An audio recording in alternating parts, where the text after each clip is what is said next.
Tervehys! Mä tulin tänne Tornion markkinoille katsomaan, kun tuo Risto Virtanen niin näitä telekkäpönttöjä. Touhua on tosi iso projekti, niin mielenkiinnolla odotetaan kuunnella, että mitä hänellä on sanottavaa tästä. Ja lähdetäänpä kysyä. Tervehys Risto! No niin, terve vaan, hyvää päivää. Hyvää päivää. Tämmönen tässä kuule markkinoilla ollaan. Eilen oli vähän raitiskeli, 28 oli pakkasta, minä pysyttelinkin pirtissä. Joo, se oli aika raakaa. Oli. Nyt oli toi ihan sopiva, tuulihan se on nytkin vähän kylmä, mutta ei mitään täällä, tätä ollaan ja... Sulla on tässä niinku, liittyykö nämä kaikki tähän? No ei sillä ihan välttämättä kaikki. Me ollaan tehty tätä, me ollaan 30 vuotta tehnyt mutta messuhommia ja kauppahommia. Tehdään aika paljon omaa tuotantoa, Optiko omaa, Suutari omaa, Tervaporvarin tuotteet ja muutenkin on niinku luonnon tuotantoa. Joo.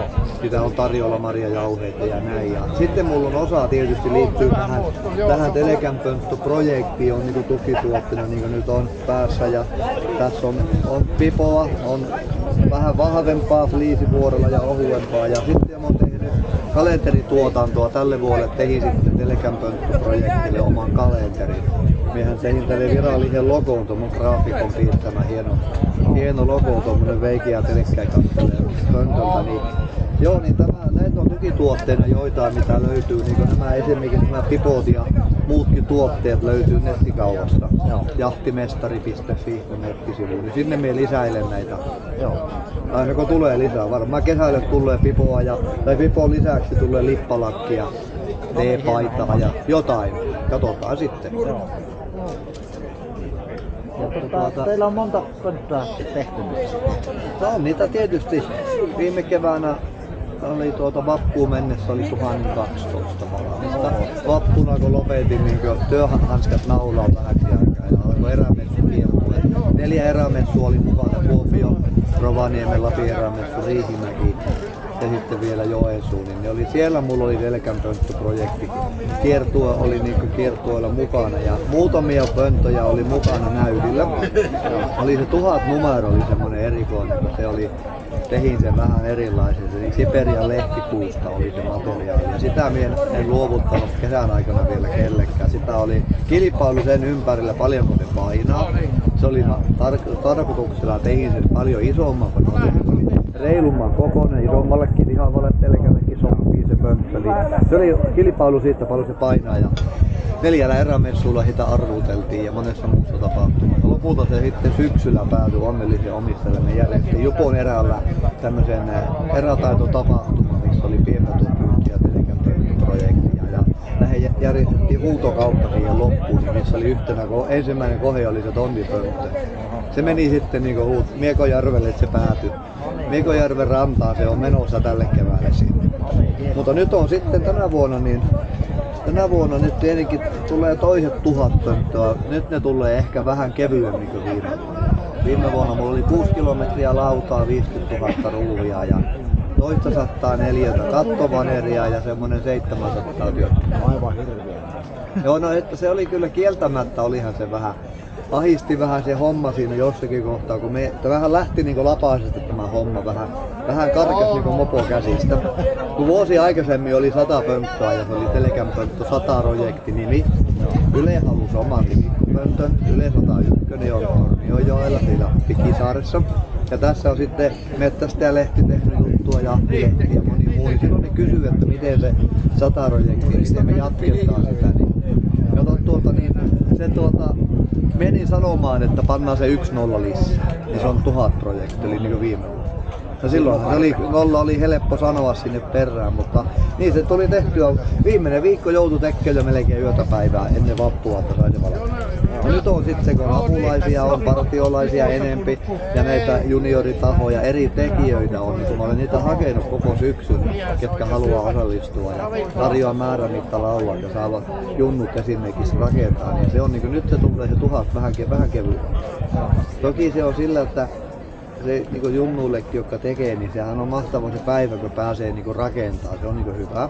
Mutta ehkä se tärkeämpi juttu on siinä se, että kun monetkin sitoutuu sitten, ottaa yhden pöntön, itse tekevät, vievät sen maastoon, sitoutuvat vuosia ja huolehtii siinä, niin tämmöinen luontainen syy lähteä niin luontoon liikkumaan ja katsomaan. Päässään pelikoneiden äärettä väillä pois. Aivan loistavaa. Eli se, että niin juuri, että tulee se joku syy lähteä sitten kotoa, että hei nyt mennään katsomaan, keväällä on huoltoaika, mennäänpä. Ja kaveriporukka otetaan matkaan, lähdetään katsomaan mitä pöntölle kuuluu. Ja sitten se, että mielenkiinnolla olet, että mitä siellä on tapahtunut. Joo. Onko pesintä? No sepä se. Ja sillähän näissä kaikki, jotka mulle velotukselta tosiaan nämä pöntöt jakanut ja jaetaan niin jatkossakin, niin siinä ei ole montaa asiaa sille pöntön huoltajalle. Niitä on 1000 pönttöä jakautunut vähän yli 300 ihmiselle tällä hetkellä. Ja nyt seuraavat 1000 menee varmaan samalla kaavalla. Niin siinä on 3 asiaa. Huoltajasopimus. Siinä on ensimmäinen asia on se, että se pönttö viedään maastoon. Että se ei jää sinne mihinkään autot olisi mukaan. Toinen asia on se, että sitten kun laittaa mulle sen karttatiedon, missä se on. Google Mapsilla on helppo. Puhelimen screenshot, niin kuva omasta puhelimen näytöstä systeemillä lähettää mulle. Kun olet sen pöntön tykönä ja otat näyttökuvan Google Mapsilta, niin se riittää, se tarkkuus riittää. Mie lisään yhteisen karttaan, niin se on sitten siellä ja se näkyy missä ne on Suomen maassa. Ja kolmas ja tärkein asia on sitten tämä kerran vuodessa sitoutuu minimissään kerran vuodessa huoltaa sen pöntön. Ja kevät aikaa, maalis-huhtikuu on se aika, mitä kannattaa katsoa. Ja silloin ilmoittaa sitten sen, onko pesintää tai ei. Niin minä saan sen järjestelmään, sen pesintätiedon, nyt me saan niin tuhannesta pöntöstä tulee tieto, paljonko on pesintöjä. Minä tiedän jo ennakkoon, että se on noin 30% ollut viime kesänä.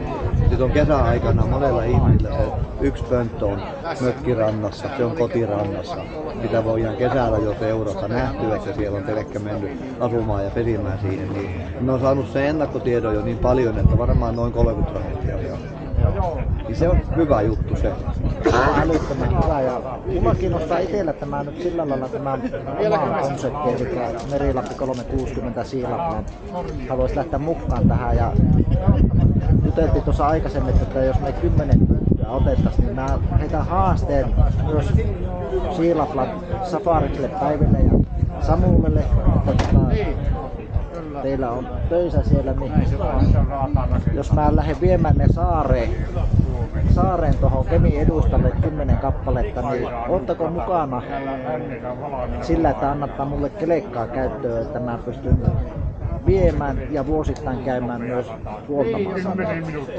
Tässäpä haaste teille. Saturnus Simpukka sulle kanssa. Tää voit olla myös mukana, jos haluat. Eli Satu Peltonen on näitä vammaisia. Joo.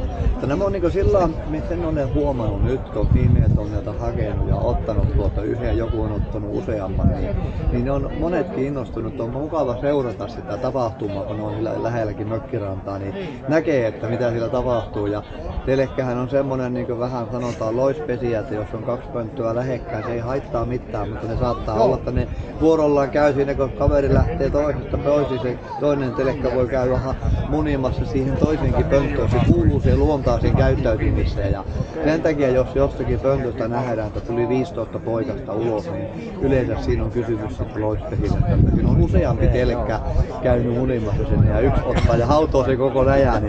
Ja joskushan käy niin, että sinne jää sitten joku 1 tai 2 on jäänyt kuoritumatonta sinne, kun keväällä mennään huoltaan, niin se yleensä on johtunut siitä, että niitä on ollut liian paljon siellä. Se ei ole pystynyt kaikkia enää hautaan.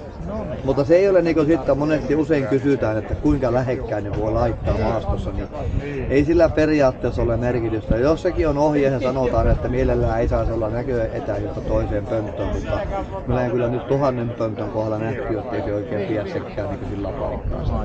Että niitä on parhaat on sillä, että ne on saunan vieressä, missä on jokin, niin 2 puolen puuta on niin parhaimmat, että ne on niin ihan muutama metri toisistaan. Ja kummassakin oli pesintäviimeellä.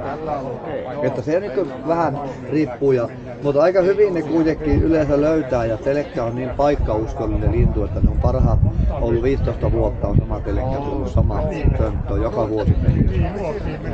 Ja sitten on vielä se, että kun ne tässäkin kaupungilla on nyt 5 kappaletta ja yksi on vielä Pikisaaressa 6 pönttöä on tästä Tornion kaupungissa, niin nythän täällä on asuntopulaa tulossa telekille, kun ne on nyt kaikki asuttuja jo viime kerralla. Nyt minun pitää muutama pönttö laittaa tähän lisää, että siellä tulee muuten taistelu, että kuka se menee mihinkin pönttöön. Ja sinun voi ottaa sitten yhteyttä, jos joku haluaa tähän lähteä ja No, ja mulla on numero löytyy kyllä, numero löytyy netistäkin, mutta se on sitten mulla on tämä kalenteri, minkä mä oon tehnyt. Tässä on paljon infotietoa. Tämä on ollut tukituotteena ja on edelleenkin. Ja toki nyt ollaan jo vuotta menty vähän eteenpäin, niin sitten jos haluaa, niin 10 eurolla voi tukijuttuna vaikka kalenteri ostaa. Siinä on paljon tietoa tästä projektista. Ja video alle tulee linkit näihin paikkoihin ja tietoa tarkemmin, että sieltä voi klikata. Joo, ja ilman muuta saa soittaa, ja jos on halukas niin viemään niitä maastoon, haluaa osallistua tekemiseen tai millä tavalla vaan, niin kaikki yhteistyö on ihan kiva. Jos haluaa tulla matkaa rakentamaan, niin siksi kun soittelee mulle, niin eiköhän mä jotakin keksitä siinä. No niin, ei muuta kuin kiitoksia Risto tästä ja Kiitoksia. tsemppiä tähän projektiin. Joo, eiköhän tämä tästä popsuta eteenpäin. Hyvä. Hyvä, kiitos.